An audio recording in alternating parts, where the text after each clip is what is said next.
Bonjour à tous, c'est Annie de la chaîne Une lectrice compulsive. J'en profite pour souhaiter une joyeuse Saint-Valentin. Aujourd'hui, ça va être une vidéo un peu spéciale.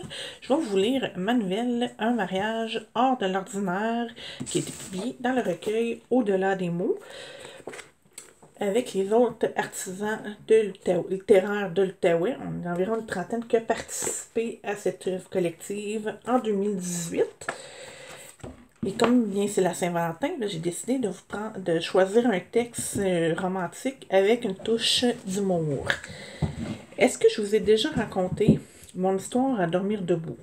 En février 2017, mon conjoint et moi préparions notre mariage à Cuba. Les invitations avaient été postées l'été précédent et presque tout le monde avait confirmé sa présence. J'allais descendre la ligne au bras de mon père sur une plage devant plus de 200 personnes et je ne comptais pas les décevoir. Malheureusement, l'aventure la plus romantique de ma vie débuta en catastrophe. La moitié des invitations ne s'étaient pas rendues à destination. J'ai dû téléphoner à la majorité de mes contacts. Cela m'a pris plus d'une semaine pour les joindre. Cependant, j'étais loin de me douter que ce n'était que le commencement. Le moment de choisir ma robe ne fut pas une partie de plaisir. J'ai dû essayer environ une centaine. Mes amis m'ont convaincu d'acheter la prochaine que je verrais tellement ils étaient découragés. J'étais sur le point de faire une gaffe monumentale quand j'ai trouvé celle que je désirais tant. Elle coûtait plus que ce que je pouvais me permettre. Toutefois, j'ai décidé de m'en procurer. L'histoire se répéta avec le gâteau. J'ai visité une dizaine de pâtisseries pour choisir celui que nous allions servir à nos invités. Comme vous pouvez l'imaginer, avec les nombreuses allergies et les restrictions alimentaires, ça ne fut pas facile. J'ai même entendu mon futur mari mentionner qu'il ne désirait plus servir de dessert au mariage. Heureusement, nous ne sommes pas rendus à de telles extrémités. Après maintes discussions, nous avons opté pour celui aux fruits, alors que je rêvais un immense gâteau au chocolat.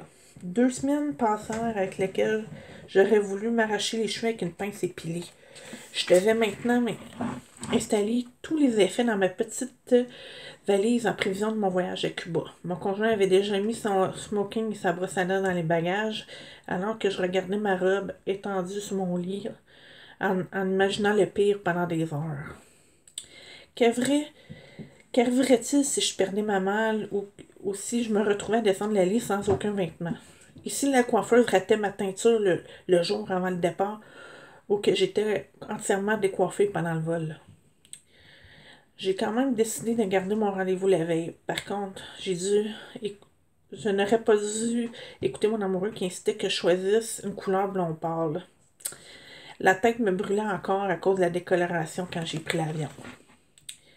La valise qui contenait ma robe se trouvait maintenant dans la soute à bagages. J'ai vérifié plusieurs fois pour m'assurer que je ne l'avais pas oublié et que j'avais bien inscrit mon adresse et mon numéro de cellulaire sur l'étiquette. À ma grande surprise, le voyage se déroula sans une croche si je mets le goût infect de la nourriture. J'avais confiance que ce mariage se passerait bien, jusqu'au moment où j'attendais ma valise. Cela faisait une bonne demi-heure que je regardais le carrousel à bagages sans la moindre trace de ma robe. Mon cœur commençait à palpiter. J'avais l'impression que les minutes se transformaient en heures. Je n'apercevais toujours pas ma valise. Personne parmi les employés n'avait vu ma malle. Je devais attendre qu'on m'appelle à l'interphone. Pour me détendre, je me promenais d'un bord et de l'autre de l'aéroport. 1 heure avant que le mariage débute, on me téléphona pour me mentionner que ma robe avait été retrouvée. À la dernière minute, je descendis l'allée, comme dans mon rêve, et tout se passait comme des roulettes. Cependant, la liste des mauvaises surprises ne se terminait pas là. Je voyais dans le regard de mon conjoint qu'il me cachait quelque chose. Je t'avais dit que j'avais réservé la chambre plusieurs mois auparavant, mais je t'ai menti. J'avais complètement oublié. J'ai dû insister pour obtenir celle-ci. Ma respiration s'arrêtant d'un seul coup en entrant dans la pièce. Je remarquai qu'il manquait un élément important. Je regardais autour en espérant que ma vision me jouait des tours. C'est alors que mon mari prononça les mots que je craignais tant. Le lit était serré dans le mur. Nous devons le descendre si nous ne désirons pas dormir debout. Donc, j'espère que je ne vous ai pas trop découragé. Si vous planifiez un mariage cette année, c'est sûr que là, je suis allée vraiment à l'extrême, mais c'est un de mes textes préférés. Parce que tout ce qui concerne Alison, je préfère le garder en surprise ou bien je vous invite à aller visiter mon Wattpad pour savoir ce qui se passe avec ma prof. Donc, si vous avez aimé la vidéo, n'hésitez pas à appuyer sur le petit pouce et vous abonner pour ne rien manquer.